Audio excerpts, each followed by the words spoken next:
The dinner table was still set, 2 plates untouched. Her favorite wine had been opened, breathing for hours.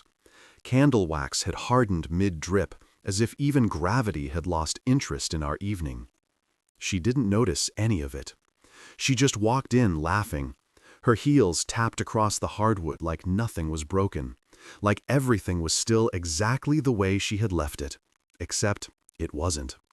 There was no music playing, no folded laundry on the couch, no pair of scuffed sneakers near the door. The hallway smelled like citrus cleaner in the silence. Her fingers brushed the wall out of habit. She looked at the empty hook where my keys used to hang.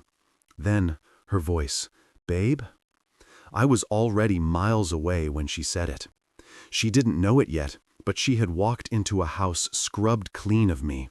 My slippers, my coffee mug, the crooked photo of us at the beach, the one she always meant to reframe, all gone. Not stolen, removed. I didn't take much, just what belonged to me. Memories, too. I left no scent on the pillow, no strands of hair in the sink, no shirts in the closet. Even the chair I always sat in during her long rants about work was gone. Just the dent in the carpet where it once stood. She called again, louder this time, a little confused. Not scared, not yet. The silence felt louder than her voice. Then she started walking faster. Her shoes echoed against the absence I'd built. She opened the closet. Nothing. Peeked into the drawer where I kept my phone charger and backup glasses. Empty. The bathroom cabinet held only her things. The house wasn't ransacked. It was dissected, surgically. She didn't cry, not at first. Instead, she went to the kitchen and poured herself the wine I had bought for us. She stared at the second glass, already full and untouched, and drank from hers anyway. She didn't ask where I went. She asked, "How long have you been planning this?" That's when I knew she understood. This wasn't a tantrum. This wasn't drama. This was a decision. The same way she had decided, at some fancy rooftop restaurant with her boss, to wear perfume she never wore around me, to smile a little too brightly, to laugh that flirty laugh I hadn't heard in months. She didn't cheat with her body, not yet, but she'd already given away the part of herself I used to hold. So I took mine back. Not out of spite, but out of clarity. And that's how I disappeared from my own marriage. She didn't sleep that night. I know because I watched. No, not in a creepy way. I wasn't parked outside in the dark or hiding in the bushes. I had planted a small, motion-sensitive camera inside a photo frame months ago. Long before any of this happened. Back when I still cared whether the dog walker was stealing our packages. I never thought I'd use it to watch the woman I married stumble around a suddenly hollow home, unsure if she'd gone mad or if someone had truly chosen to vanish from her life without a single word. Around 2:47 a.m., she sat on the floor in the middle of the living room, barefoot, staring at the spot where my chair used to be. She didn't cry. Clara wasn't a crier. She looked angry, not heartbroken, not abandoned. Angry like someone who just realized the world might not revolve around her as much as she believed it did. Like she couldn't compute the fact that I had left without slamming a door, without one final pitiful plea to be noticed. That was the thing with her. She expected noise. She thrived on tension, arguments, messy confrontations, tears soaked into throw pillows. But I gave her nothing, not a note, not even a clue. Just a clean slate and an unspoken truth. She had already pushed me out long ago. I had simply followed her lead. The next morning, she did what she always did when something didn't go her way. She performed. She cleaned the house like she was preparing for a magazine shoot, lit candles, changed into a soft sweater, and wore her hair in that loose bun she always saved for reset days. She called her mom, said something about me being overly sensitive and probably needing a dramatic walkout, like I was some kind of anxious dog. I muted the sound. I couldn't stomach hearing her rewrite the story in real time. She even texted me, "Mark, this isn't funny. You're being ridiculous. You took your electric razor? Really? Call me right now." I didn't respond. Instead, I sent a package. One small box. No return address. Inside, a single Polaroid of the two of us from our trip to Maine. The one where I got stung by a jellyfish and she made fun of me for limping like an old man. On the back, I had written only 6 words, in black ink. You left me first. Remember that. I shipped it overnight, tracked it until it hit the doorstep. Then I shut off the feed. I didn't need to see her open it. I already knew what her face would look like. That mix of guilt, confusion, and the creeping horror of consequences finally arriving uninvited. She thought she was the storm, that I would always stand still and take it like some fragile tree meant to bend in her weather. But I had become something else. Not louder, not colder, just gone. And the silence left in my place was louder than anything she had ever screamed. The next time she left the house, it wasn't for work. It was around 10:15 in the morning, just after the package arrived. She didn't even change clothes. The sweater was still wrinkled at the elbows, and her keys were shaking in her hand. I could tell because I still had access to the security cam in the garage, the one I had installed after she left the back gate open 3 nights in a row and blamed it on raccoons. She got in the car like a woman who wasn't sure whether to chase something or run from it. And me? I was already gone, sure, but not gone enough. A few weeks before all this, I'd set up a paper trail. Not because I planned to vanish, but because I knew I'd need to eventually. Bank accounts opened in a new name.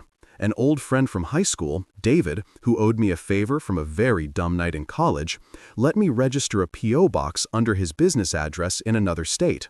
I even sold a few of my vinyl records quietly online and saved the cash in a fireproof box. Clara never noticed. She never asked what I did on Tuesdays, the one night a week she stayed late for strategy sessions at Eric's place. She went straight to my sister's house. That's when I knew she was panicking. Sarah and I have never been close. She's younger, sharper, way more protective of me than I deserve. She always hated Clara. Not for anything specific, just that gut feeling younger sisters have when they know someone is slowly hollowing out the brother they used to admire. According to Sarah, Clara showed up all smiles at first, knocked like everything was fine, said she was just checking in because I'd apparently been moody the past few months, and maybe having some kind of midlife spiral. Sarah let her in, sat her down, poured her tea, and then refused to answer a single question about where I was. Clara, being Clara, got frustrated within minutes. Said things like, "He's so dramatic, and he'll come crawling back once he calms down." She even laughed in someone else's living room, as if this was all just another little bump in her flawless, curated world. Sarah told her to leave. Clara didn't take it well. There was shouting, something about not helping your brother, and this is our marriage, not yours. My sister recorded the whole thing, sent it to me later with a simple caption, "She doesn't get it, not even a little." That was the moment it hit me. Clara wasn't afraid of losing me. She was afraid of the version of me that made her life easier. The guy who cleaned up messes, kept the lights on, nodded at the right times, didn't ask questions. I wasn't her partner. I was her convenience. And now that I was gone, really gone, she was spiraling. Not out of love, but out of disruption. Still, I wasn't prepared for what came next, because that night she tried something I didn't think she was capable of. She called Eric. Not just called, she FaceTimed him. And for the first time in all the recordings I had quietly stored on the cloud, she didn't flirt, she didn't smile, she didn't adjust her hair for the camera. She cried. "Eric," she said, her voice cracking like glass. "He's gone, and I don't know what to do. I think he's been watching me." He stared at her, silent for a moment. Then he said the most chilling thing I've ever heard. "Did you check the safe?" And that's when I knew. They had secrets between them I'd never imagined. Secrets buried so deep that even she looked startled to hear those words come from his mouth. She stammered, said she didn't know what he meant. He smiled like a man with leverage. "If he's gone, Clara," Eric said, leaning forward, "then you have a much bigger problem than a broken marriage." She hung up quickly, panicked. The screen went black, but I didn't stop watching. I couldn't. Because somehow, the moment I thought I had finally walked away was exactly when I stepped into something much darker. I don't think she even remembered the combination.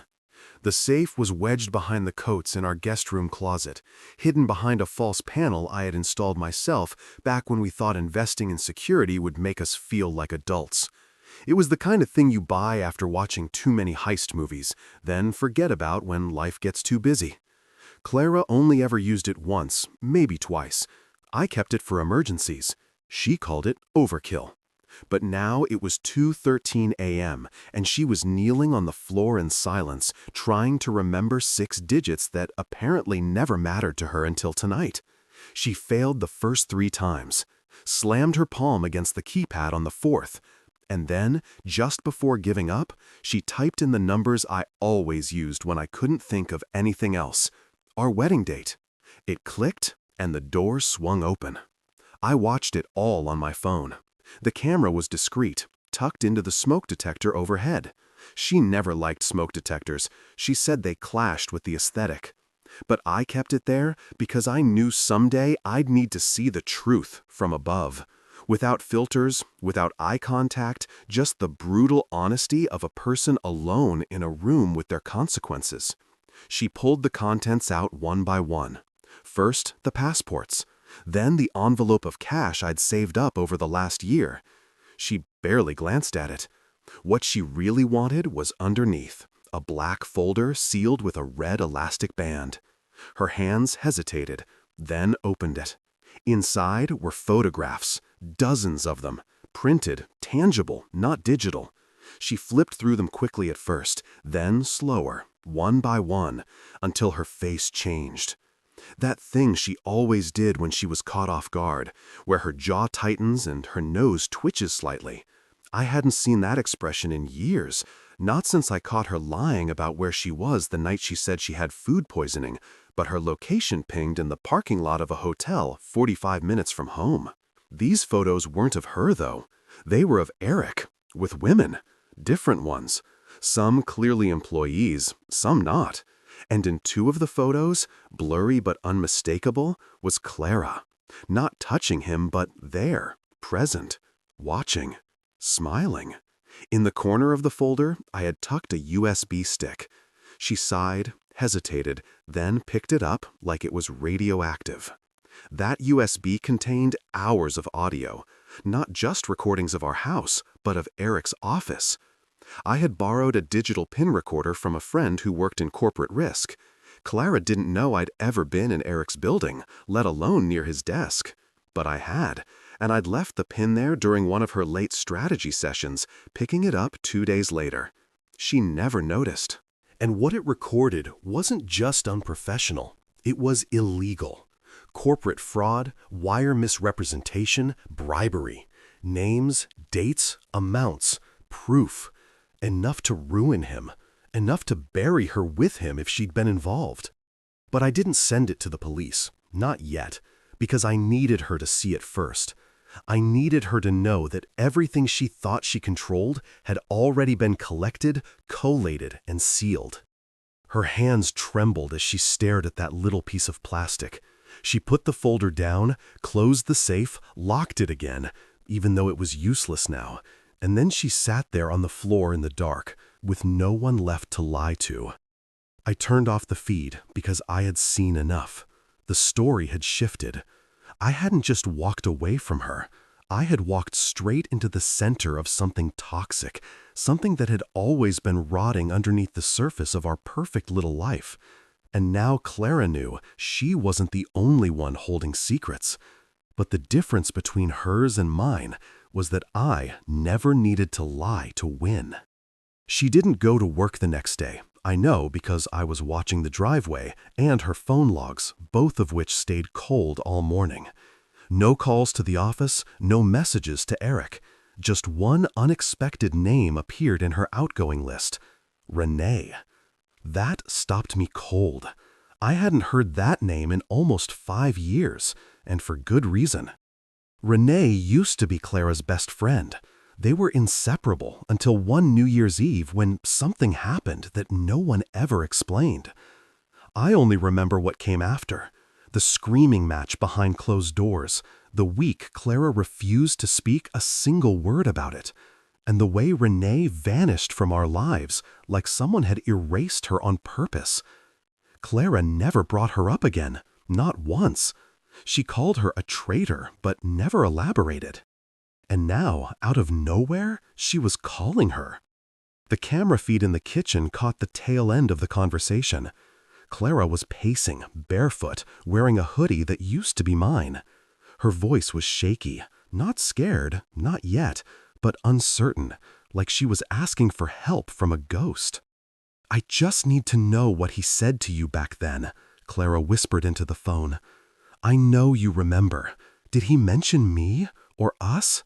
Renee, please, I don't care about the fight anymore." She stopped, listened. Her face crumpled. Then she whispered, "Oh my God." She hung up. No follow-up, no text, just silence.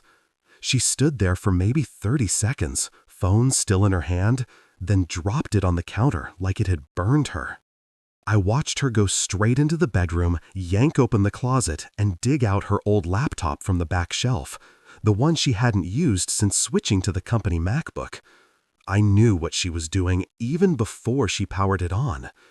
See, what Clara never realized, what most people never realize, is that deletion doesn't mean disappearance. Not when someone like me lives in your shadow, quiet, observant, waiting. While she searched, I was already 10 steps ahead, because Renee had reached out to me first. 2 days before I left, I got a message from a burner email. It was short, no greeting, no signature, just 6 words. She lied about what really happened. I almost ignored it, thought it was spam. But the email address had one thing that caught my eye. The numbers at the end were the same last 4 digits of Renee's old number. Curious, I replied. What followed wasn't dramatic, just one voicemail attachment, a recording from a night 5 years ago. Clara's voice, slurred but clear. She was talking about Eric, not in admiration, not in fear, but in agreement. She knew what he was doing, not just to the company, but to the women. She laughed about it, said things like, "They want something for nothing. Eric just cuts through the act." She joked about how naive the interns were, how easy it was to play innocent when the power dynamics turned ugly. My wife, the woman I defended to my family, to strangers, even to myself, wasn't just looking the other way. She was helping him hide it. Renee found out, tried to warn her. They fought. Clara cut her out. And now, all these years later, Renee had broken her silence. Not for revenge, but because she saw my name on the news, in a small community press release about a man who'd gone missing from a quiet suburban home, leaving behind no note, no sign of struggle, just absence. And that was the push she needed to speak up. So, as Clara sat there, eyes wide in front of her dusty screen, trying to locate the files I had already downloaded and encrypted weeks ago, I realized something deeply unsettling. She wasn't afraid of being caught. She was afraid of being seen fully for the first time, without the armor of her charm, her excuses, her curated victimhood. And now, for the first time since I left, she looked truly, painfully alone. I should have felt vindicated, but all I felt was a strange, bitter ache. Not because she didn't love me, I'd accepted that long ago, but because I had finally become the one thing she couldn't spin, silence, or erase. I had become the consequence, and she had no idea what I planned to do next. She didn't pack a bag, didn't grab her passport or jewelry, no cash, no mementos. Just her phone, her keys, and a folder, that same black folder I had left in the safe. She clutched it like a loaded weapon as she walked out the front door and slammed it shut behind her with a kind of finality that said, "I'm done hiding." But she wasn't going to the police. I knew that the moment I saw where she was headed. She drove to Eric's house. I recognized the neighborhood immediately. One of those artificially perfect suburbs, where the houses all look like polished simulations of real homes, where everything is granite and glass, but nothing feels like it was meant to be lived in. His driveway was spotless, his lawn razor-cut. Even his garbage bins were tucked away like shameful secrets. She parked at the curb and sat in the car for 5 whole minutes. No music, no calls, just breathing, shallow and rapid. Then, with a flick of her wrist, she grabbed the folder, got out, and walked straight to his door like she owned the place. There was no camera inside Eric's house. I hadn't gotten that far, but the doorbell camera, which I had hacked long ago, gave me audio. What I heard didn't match what I expected. "Eric, we need to talk," she said, calm but breathless. He didn't invite her in. There was a long pause. The wind picked up slightly. Then his voice, low and coiled. "You shouldn't be here." "I know what you did," she said. "To them, to me." Another pause, a scoff. "To you?" he laughed. "Clara, don't pretend this wasn't your idea half the time."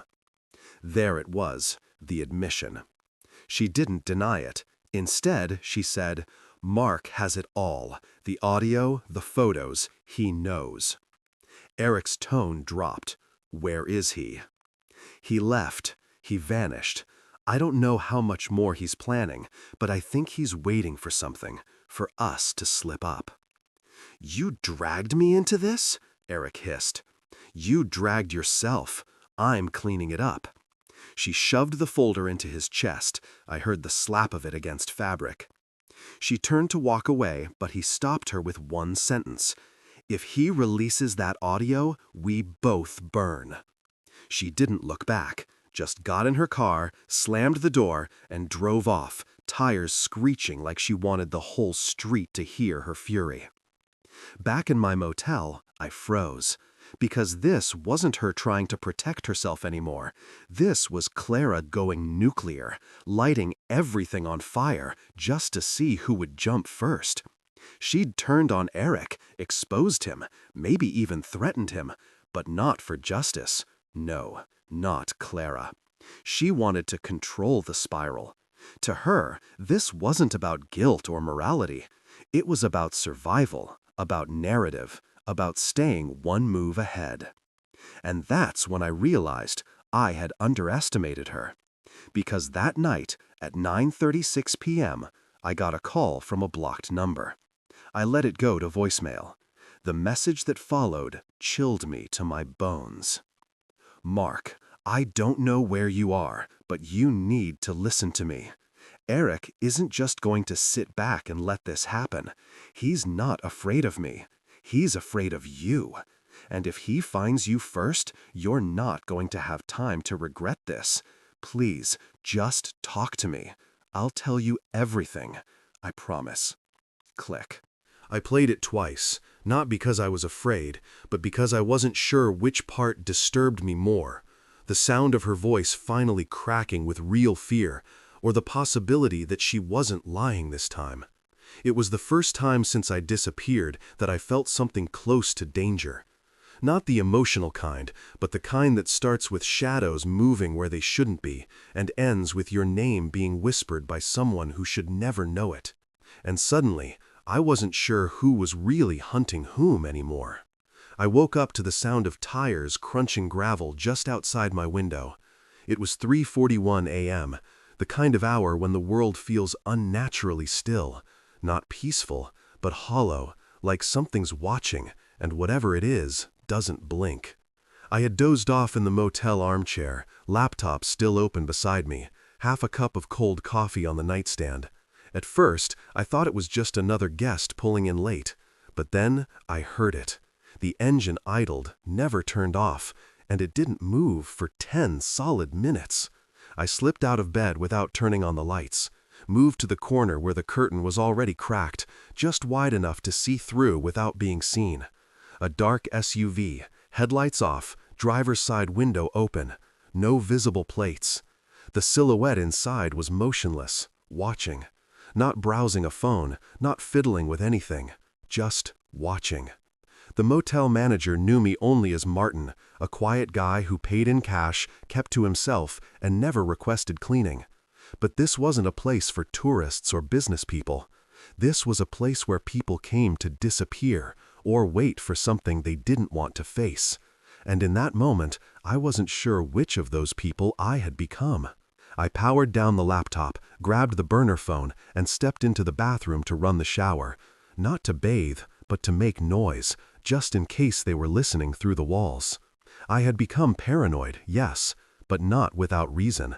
Especially after what Renee had sent me earlier that day. A file I hadn't asked for, which she said she had held on to just in case. It was a copy of an old voicemail from Clara, dated a few months before she and Eric even started working together. Her voice was different, almost hopeful. She was asking Renee for advice about how to approach someone powerful without seeming desperate. She talked about wanting to finally take control of her life. To stop letting Mark be the reason I stay stuck, she said. I sat down on the floor, playing it again and again. Not because I didn't believe it, but because I did. It meant she'd been planning an exit long before I ever thought of one. Except hers wasn't physical. It was emotional, psychological. She had been checking out, piece by piece, like a tenant slowly moving furniture out of an apartment before the lease is up. That's what hurt the most. Not the lies, not even the betrayal, but the quiet strategy of it all. Like I was just a placeholder until she could position herself next to someone shinier. Back outside, the SUV finally pulled away, but not quickly. The driver coasted down the parking lot with calculated slowness, as if to say, "We saw you. We'll be back." I packed immediately. I was done hiding in plain sight. I left the room as it was, didn't check out, didn't erase anything. Just walked out with a backpack and the USB drive tucked in my sock. My next stop wasn't a destination, it was a person. David, the same old college friend who had helped set up the mail drop, lived in a dry, low-key town in Kansas. He owed me more than one favor, and I knew his house was the kind of place that didn't show up on GPS without serious effort. I drove through the night, checking my mirrors more than the road. Every SUV looked familiar. Every turn felt like a trap. But the worst part was that I didn't feel angry anymore. I felt hollow, exhausted, like something had died and I was just dragging around the bones. It wasn't until I arrived, dust rising behind my tires on David's long dirt driveway, that I realized what I had to do. The recordings, the photos, the folder, all of it. I was going to send everything. Not to the police, not to the media, but to the interns, the assistants, the women who had been talked about in passing like forgettable detours on Eric's climb up the ladder. The ones who had been silenced by HR departments and NDA contracts and casual humiliation. They deserved to know what Clara and Eric had built their little empire on. But before I could hit send, my phone lit up again. Another voicemail. Blocked number. This time it was only 3 words. They found Renee. No context, no explanation, just that. And suddenly the danger wasn't theoretical anymore. It was real, right here. And whether I liked it or not, I had been pulled into something deeper than a broken marriage. This wasn't about love or revenge or even escape. It was about truth and the people willing to kill it. I didn't move for almost a full minute after hearing the voicemail. I just sat in David's guest room, blinds shut tight, fingers frozen above the keyboard. Those 3 words, "They found Renee," hung in the air like smoke. Not a threat, not a plea, a statement. Cold, clean, final. But it didn't break me, because I realized something in that moment, something I hadn't allowed myself to fully feel until then. I wasn't afraid anymore. For weeks, I had lived like a ghost, drifting through motel rooms, watching her life like a stranger. I'd sunk into the shadows, documenting, recording, retreating. But now I wasn't invisible. I wasn't passive. I had evidence. I had names. And most importantly, I had purpose. So I stood up and I finished the job. I uploaded everything, every file, every photo, every conversation. I created a secure archive with restricted access and sent it to 12 women whose names had been whispered into office corners. Women who had been discarded, discredited, and quietly paid off. I sent it to one former employee who had moved across the country after amicably resigning, and another who had changed her name after filing a report that was inconclusive. Each message was simple. You were never crazy. You were never alone. Here is everything. And then I waited. The wave hit faster than I expected. By the end of the day, 4 of them had replied, not with thanks, but with fire, with questions, with plans. One of them already had a lawyer. Another worked in compliance at a different firm and had contacts in state oversight. They didn't want to ruin lives. They wanted truth. By that evening, someone leaked the audio anonymously. It landed on a small accountability blog, not major news, not flashy, but loud enough to spark interest. Within 24 hours, it had made its way to corporate legal. 2 board members resigned. Eric went silent. Clara deactivated her social accounts. HR opened an internal review. And just like that, the kingdom they had built, the polished image, the careful hierarchy, the untouchable charm, began to crack. But that wasn't the real ending. The real ending came 2 weeks later when I got a knock at the door. I was still at David's place, but planning to leave soon. I had booked a tiny rental in Oregon, a 1-bedroom near the coast. I was going to write again, just for myself. Nothing serious, nothing published. The knock was soft, uncertain. I opened the door. It was Clara. No makeup, hair tied back, holding nothing. She looked like a woman who had finally run out of mirrors to check. "Hi," she said quietly. "I found you." She looked down, then back at me. "I'm not here to ask for anything. I wanted to say I know. I know what I did. And I don't expect forgiveness, but I needed to face you. Not the camera, not the silence. You." I let her speak. She admitted everything. The ambition, the manipulation, the things she had justified, the women she had ignored, the story she'd buried to climb a little higher. She didn't cry, and neither did I. When she finished, I nodded once. "I don't hate you," I said. That surprised her. Maybe it surprised me too. "But I'm not coming back," I added. "You don't get to choose when I matter again."